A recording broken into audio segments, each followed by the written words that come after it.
I was mentioning last week about the hypocrisy of McCain and others in regard to all this Middle East situation. And I wanted to bring forward this week a little more background as to what I was talking about to get you to understand a little bit better of what's really been going on in the Middle East and North Africa. And so I kind of sketched it out very primitively, just put it on a whiteboard so that you could follow it, and it'd be notes for me at the same time. But let me bring this in to the picture and start with John McCain. Now, John McCain is a member of the Council on Foreign Relations, the New World Order outfit that wants a one world government with an economic system run by government, which in essence, in a word, is socialism. McCain has been a member of this organization for a New World Order for decades. He is also chairman of what's called the International Republican Institute. And the International Republican Institute is funded by the United States government.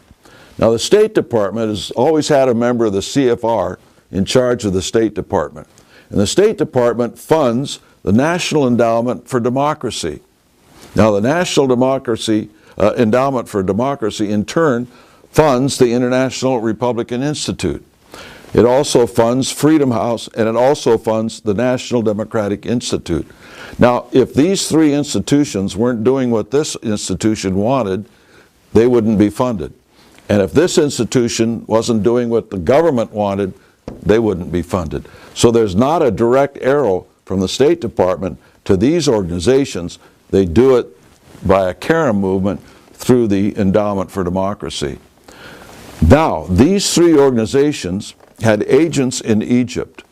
Now, these agents in Egypt helped bring about, and stimulated all of the demonstrations in the so-called Egyptian Spring in the streets of Cairo, which brought down the Mubarak government, and in its place, the Morsi government, led by the Muslim Brotherhood, was put in power in Egypt.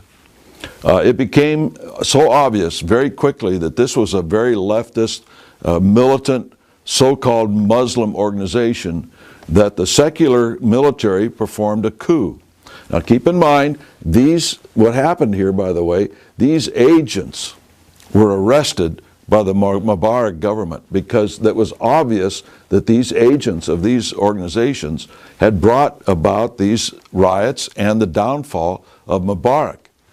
And it came from the State Department under the leadership of people like McCain and all of them involved in the Council on Foreign Relations.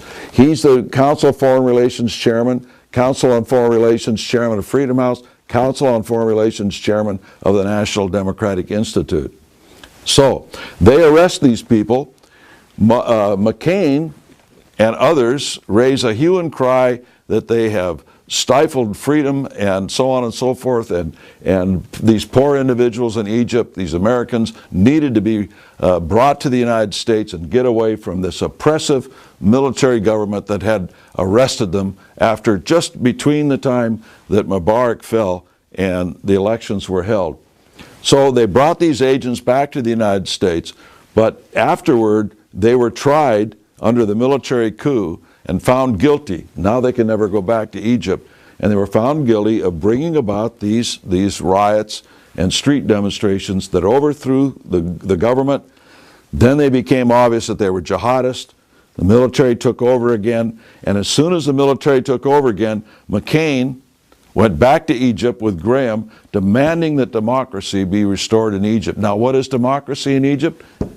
It was the Muslim Brotherhood. See, they were the ones that were just taken out. They were the ones that were elected. But he didn't mention the Brotherhood in his speeches. He just called it democracy. But had they done what he demanded, it would have meant the restoration of the Muslim Brotherhood. So, in addition, McCain makes demands that we supply the rebels in Syria. Just demands that we've got to overthrow this oppressive regime in Syria, and we've got to arm these rebels. Then these rebels, using these arms, invade Iraq. And then McCain says we need to defend and save Iraq from these jihadists. Well, in the meantime, while we're doing this, by the way, We start to see photographs of McCain's showing up on Facebook and other areas where McCain's in the company of jihadist and rebel leaders, and specifically these militant jihadists in Libya and also in Iraq. So it's very interesting. People are starting to say in the Middle East that wherever McCain goes, the jihadists follow. And so you see all of this coming about, and it's the whole thing, as I've been saying over and over again, is don't look at the show business.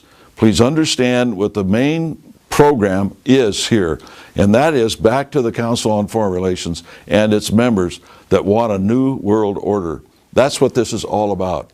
And that's why I say these are a bunch of hypocrites. And it even gets worse than this. I just haven't got time to do it because we like to keep these things short. But at any rate, take a look at what these men are doing in the name of the Republican Party, in the name of conservatism. They're born-again conservatives, as I said, when it comes to being elected. But when it comes to their actions, it's something entirely different. Don't listen to what they say. Look at what they do. And when you see what they do and how it all ties together, then the picture starts to emerge that these individuals are building something that in the name of Americanism and in the name of conservatism and in the name of the Republican Party and everything else, that is entirely different from what you think. Until next week, we'll see you then.